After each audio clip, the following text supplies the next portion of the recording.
Hello and welcome to the third and last vlog of Oman. वादिशाच्या beach हाऊसमध्ये stay केल्यानंतर दुसऱ्या दिवशी आम्ही बाहेर पडलो, ते म्हणजे बिदिया सँड ड्यून्स बघण्यासाठी. या जागेमध्ये आम्हाला संपूर्णपणे ओमानचे वाळवंट एक्सपिरियन्स करता येणार होते.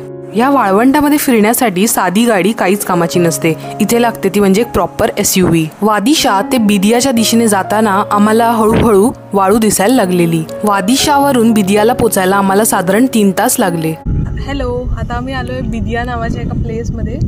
इथे सँड ड्यून्स आहेत कम्प्लीट. तुम्ही बघू शकता, कम्प्लीट वाळवंट आहे. सगळीकडे फक्त रेत रेत रेत आहे. प्रचंड उन्हाळा आहे. असे फॅशनचे कपडे घातलेत, फोटो काढण्याची हाऊस. खूप ऊन लागतंय, पण तुम्ही व्ह्यू बघू शकता. ओमानचे हे डेझर्ट्स आहेत, प्रॉपर प्युअर डेझर्ट्स.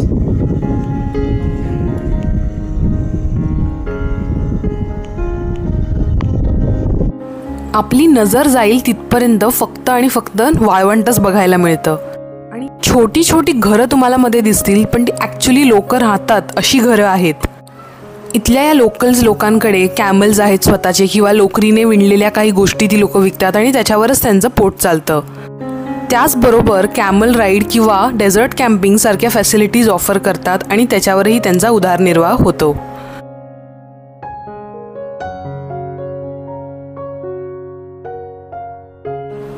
याच सँडड्यूनमधल्या एका ओमानी फॅमिलीच्या घरामध्ये आम्हाला पाहुणचार मिळाला. त्यांचेच हे उंट आहेत. त्यांचं घर तर मी आतून नाही शूट केलं, पण गेल्याबरोबरच अगदी ती ओमानी एक चहा तिखटशी आणि एक वाटी भरून खजूर असे खायला त्यांनी आम्हाला दिले. बिदिया सँड ड्यून्स बघितल्यानंतर नेक्स्ट आम्ही जाणार होतो ते निझवाला. तर बिदिया सँड ड्यून्स बघून आम्ही निघालो निझवाच्या दिशेने. निझवामध्ये तुम्हाला फोर्ट्स आणि ट्रेडिशनल ओमानी कल्चर बघायला मिळतं. त्यामुळे मला ते एक गावसारखं असेल असंच वाटलेलं, पण नाही, ती एक बऱ्यापैकी सिटी आहे. वाळवंटामध्ये बऱ्यापैकी भाजून निघाल्यानंतर आम्ही लंच केला आणि निझवाच्या आमच्या हॉटेल रूमवर पोचलो. त्यानंतर काही सेम डेला बाहेर फिरण्याची हिंमत आमची झाली नाही.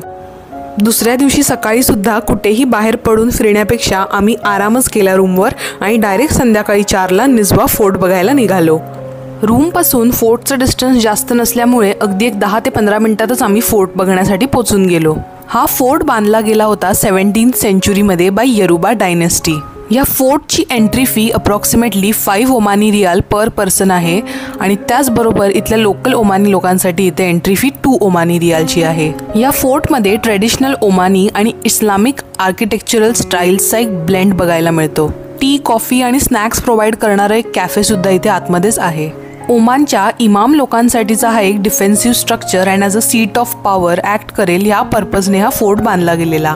या फोर्टचं मी एक ऑब्झर्व केलं की याच्या वॉल्स खूप थिक होत्या आणि याच्यात सेव्हरल वॉच टॉवर्स आहेत आसपासचा सराउंडिंग एरिया बघण्यासाठी. या फोर्टच्या आतमध्येच एक मॉस्क आहे. त्याचबरोबर त्यांनी असं थोडं एंटरटेनमेंट ॲक्टिव्हिटी म्हणून एक कॅमल ठेवला आहे आणि असेच काही वेगळे ॲनिमल्स पण त्यांनीच इथे ठेवले आहेत. किती गोड आहेत ना हे सगळे रॅबिट्स. ह्यांना फीड करण्यात मला खूप मजा येत होती. मी खूप थरली एन्जॉय केलं हा रॅबिटवाला सेक्शन.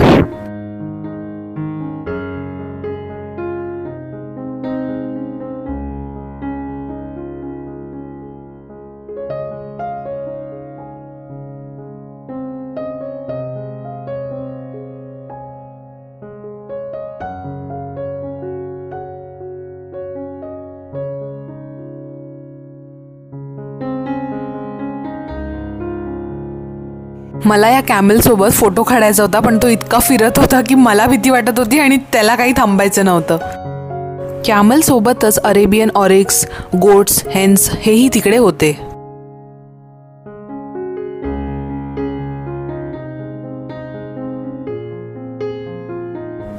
फोर्टच्या आतमध्येच त्यांनी एक म्युझियम बनवलं आहे, ज्याच्यामध्ये ओमानच्या हिस्ट्रीबद्दल, कल्चर अँड ट्रेडिशन्सबद्दल इथे सर्व काही माहिती आहे. ट्रेडिशनल ओमानी लोक जी ज्वेलरी घालतात ती, त्यांनी परिधान केलेले कपडे किंवा त्यांची भांडी, अशा बऱ्याच गोष्टी इथे म्युझियममध्ये आहेत.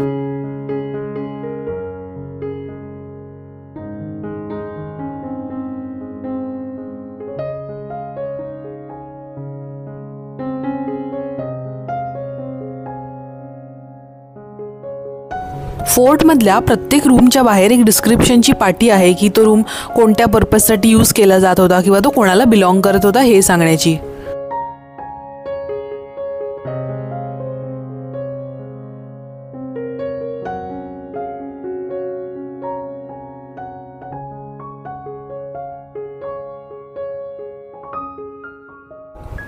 सनसेटच्या टाईमला आम्ही इथे होतो, त्यामुळे भरपूर फोटोज काढले, व्हिडिओज घेतले आणि पुढे आम्ही निघालो ते म्हणजे निझवाची स्ट्रीट फिरण्यासाठी.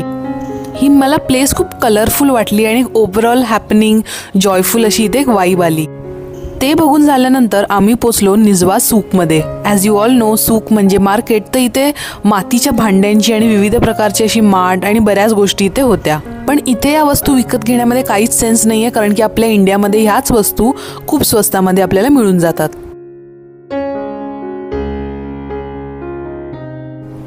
संपूर्णपणे सूक फिरलो आणि तिथून निघालो ते परत हॉटेलच्या दिशेने. डिनर केल्यावर हॉटेलमध्ये जाऊन झोपलो आणि नेक्स्ट दिवशी निघालो ब्रेकफास्ट करण्यासाठी, कारण की हा तोच डे होता जेव्हा आम्ही पुन्हा मस्कटला जाण्यासाठी निघणार होतो. खरं सांगायचं तर ओमानमधले सगळे टुरिस्ट स्पॉट्स आम्ही बघून घेतलेले. मस्कटमधले हे पुढचे 2 दिवस आम्ही फक्त आमच्या रिलॅक्सेशनसाठी ठेवलेले.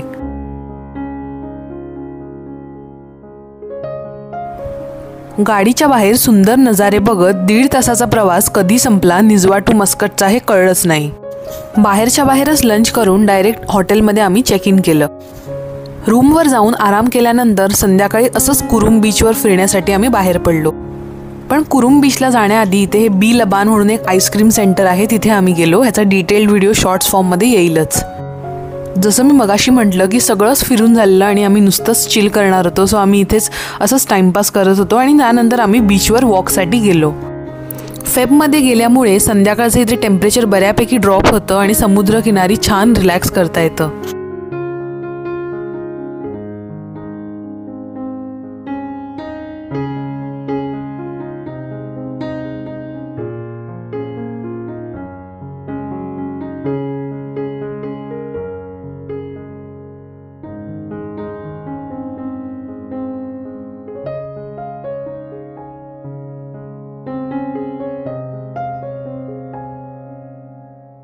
अशी होती आमची ही ओव्हरऑल ओमानची ट्रिप. दुसऱ्या दिवशी पण आम्ही हॉटेल रूम चेकआउट करून परत बीचवरच आलो आणि इथून डायरेक्ट आम्ही आमच्या एअरपोर्टसाठी निघालो.